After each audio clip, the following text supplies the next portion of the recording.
রথযাত্রাকে target করে রাজধানীর মতিঝিলে metro স্টেশনের নিচে যে ভয়ঙ্কর বোমা পাওয়া গিয়েছিল, ভাগ্য ভালো সেটা বিস্ফোরিত হয়নি। একদিনের ব্যবধানে নারায়ণগঞ্জে একটি পেট্রোল পাম্পে এক ব্যাগ বোমা পাওয়া গেল এবং সেটা বিস্ফোরিত হলো। এই ঘটনার পরে উদ্বেগ মাথাচাড়া দিচ্ছিল। উদ্বেগ যখন মাথাচাড়া দিচ্ছে চতুর্দিকে, তখন আজকে একটা ভয়ঙ্কর খবর আসছে, যদিও মূলধারার বেশিরভাগ গণমাধ্যমই এই খবরটা করেনি। সেখানে খবরটা কতটা অথেন্টিক সেই প্রশ্ন উঠতে পারে, কিন্তু বাংলাদেশ টাইমসের মতো গণমাধ্যম এই খবরটা তুলে এনেছে। উত্তরায় 10 মিনিটের ব্যবধানে দুইটি বোমা বিস্ফোরণের ঘটনা ঘটেছে। ঘটনা যদি সত্য হয় তাহলে আমার মনে হয় যে সরকারের জন্য এটা উদ্বেগজনক এবং সরকারের এখনই সাবধান হতে হবে। স্বরাষ্ট্রমন্ত্রীর আজকের বক্তব্যই দেখলাম যে আইনশৃঙ্খলা পরিস্থিতির উন্নতি না হলে দেশে নতুন বিনিয়োগ সম্ভব নয়, বিদেশি বিনিয়োগ সম্ভব নয়। এটা যখন স্বরাষ্ট্রমন্ত্রী নিজে বলছেন, তখন এগুলো কিন্তু ওই বিনিয়োগের পথে বড় ধরনের বাধা হতে পারে। চলুন একটু উত্তরা থেকে ঘুরে আসি। সেখানে যে ঘটনা ঘটেছে বলে দাবি করা হচ্ছে সেটা কতটা সত্য। থাকবেন পলিটিক্স টিভির নিয়মিত আয়োজনে।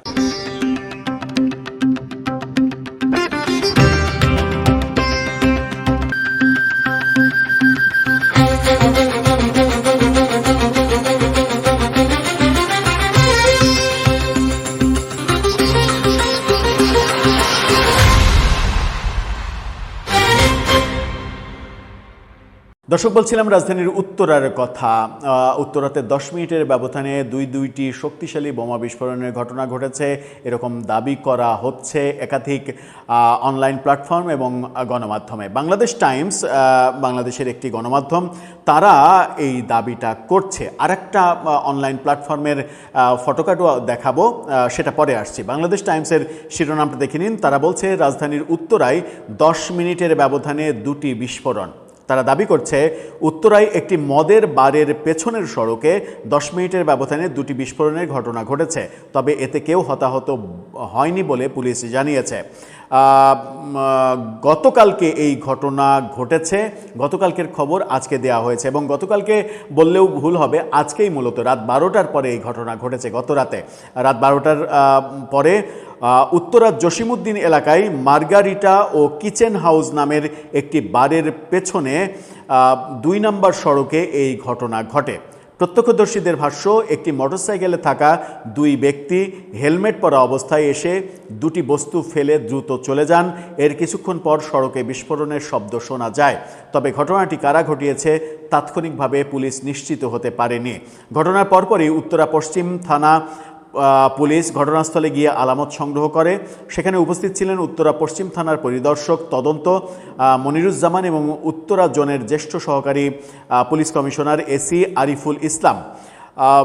তবে পুলিশ ঘটনাটিকে ককটেল বিস্ফোরণ হিসেবে নিশ্চিত করেনি। উত্তরা জোনের এসি আরিফুল ইসলাম বলেন, মোটরসাইকেলে আসা ব্যক্তিরা 2টি আতশবাজি ফুটিয়ে চলে গেছে বলে প্রাথমিকভাবে ধারণা করা হচ্ছে। আতশবাজির শব্দ কি এত বিকট হয়? ঘটনা বিস্তারিত জানতে সিসিটিভি ফুটেজ সংগ্রহ করা হচ্ছে বলেও তিনি জানিয়েছেন। পুলিশ বলছে ঘটনাটি খতিয়ে দেখা হচ্ছে এবং জড়িত ব্যক্তিদের শনাক্ত করতে তদন্ত চলছে। পুলিশ যদি এটাকে আতশবাজি বলে উড়িয়ে দিতে চায় তাহলে কিন্তু সেটা খুব একটা বড় সেটা খুব একটা বুদ্ধিমানের কাজ হবে না। আজকেই আমরা দেখেছি সিটিটিসির পক্ষ থেকে দাবি করা হয়েছে দেশে জঙ্গিবাদের উত্থানের কোনো আশঙ্কা নেই। এটাও কিন্তু আমাদের জন্য আশার বাণী হলেও এটার মধ্যেই একটা ভয়ঙ্কর বার্তা থাকতে পারে যে পুলিশ কি ব্যাপারগুলোকে হালকাভাবে দেখছে। আমরা দেখেছি যে মার্শাল আর্টের আড়ালে জঙ্গি প্রশিক্ষণ এবং জঙ্গি কর্মকাণ্ড করার জন্য কদিন আগেই যাত্রাবাড়ি এলাকা থেকে 6 জনকে গ্রেপ্তার করা হয়েছে, যে 6 জনের মধ্যে একজন হচ্ছে এদের প্রধান নেতা এবং তালেবানি আদর্শে উদ্বুদ্ধ এই জঙ্গিরা সারা দেশে নেটওয়ার্ক তৈরি করেছে এবং পাকিস্তানি জঙ্গি গোষ্ঠী টিটিপির সদস্য সংগ্রহ চলছে বাংলাদেশে। এই খবরটা কিন্তু ইউনুসীয় যুগ থেকেই আমরা শুনছি। এরই মাঝে পাকিস্তানে একাধিক বাংলাদেশি যুবকের মৃত্যু হয়েছে জঙ্গি কর্মকাণ্ডে অংশগ্রহণ করতে গিয়ে, সেই খবরও আমরা শুনেছি। সুতরাং এটা পুলিশ যদি হালকাভাবে নেয় তাহলে এটা খুবই ভুল পদক্ষেপ হবে। আমার মনে হয় পুলিশকে এটাকে গুরুতর বিষয় হিসেবেই দেখতে হবে এবং এর পেছনের মানুষগুলোকে চিহ্নিত করতে হবে। এর পেছনে কারা থাকতে পারে, সরকার বিরোধী চক্র কি না। সাম্প্রতিক সময়ে জামাতের এমপিকে কেন্দ্র করে যে নারী কেলেঙ্কারি প্রকাশিত হলো, তারপরে আমরা গতকালকে রাতে দেখলাম যে বিএনপির এক নেতার অডিও ভাইরাল করার চেষ্টা করা হলো।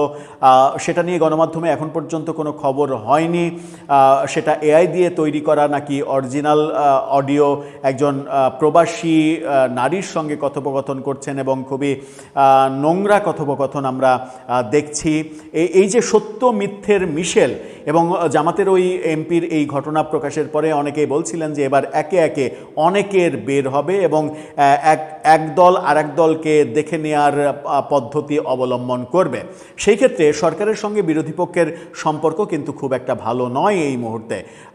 সুতরাং সরকারকে লক্ষ্য রাখতে হবে, তাদের কিন্তু দুইটা প্রতিপক্ষ, বর্তমান বৈধ বিরোধী দল আর একটা হচ্ছে আওয়ামী লীগ।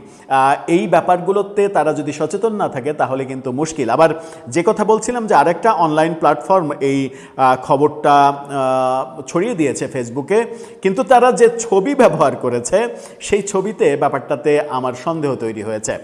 বিডি ডাইজেস্ট নামের এই অনলাইন প্ল্যাটফর্ম, তাদের এই ফটোকার্ডটা দেখে নিন। সেখানে তারা দাবি করছে উত্তরায় 10 মিনিটের ব্যবধানে 2টি বোমা বিস্ফোরণ, জনমনে ছড়িয়ে পড়েছে আতঙ্ক। কিন্তু যে ছবি ব্যবহার করেছে এই ছবিটা ফিলিস্তিন কিংবা গাজার কোনো ধ্বংসযজ্ঞের ছবি, ভয়ঙ্কর বোমা বিস্ফোরণের ছবি হয়তো ব্যবহার করে এটা মিসগাইড করার চেষ্টা করেছে বিডি ডাইজেস্ট। এই প্ল্যাটফর্মটা আমি জানি না যে এই প্ল্যাটফর্মটা কোন দলের মানে প্রচার প্রপাগান্ডায় নিয়োজিত রয়েছে। সুতরাং সব বিষয়ে সরকারকে সচেতন থাকতে হবে, কারণ জঙ্গিবাদের ব্যাপারগুলো যদি প্রতিষ্ঠিত হয়ে যায় সরকারের জন্য সেটা মারাত্মক হুমকি হয়ে দাঁড়াবে। উদাহরণ কিন্তু তাদের জন্য, তাদের অতীত উদাহরণ কিন্তু খুব একটা সুখকর নয়। দর্শক, আপনার মন্তব্য এ ব্যাপারে জানিয়ে লিখতে পারেন আমাদের কমেন্ট বক্সে।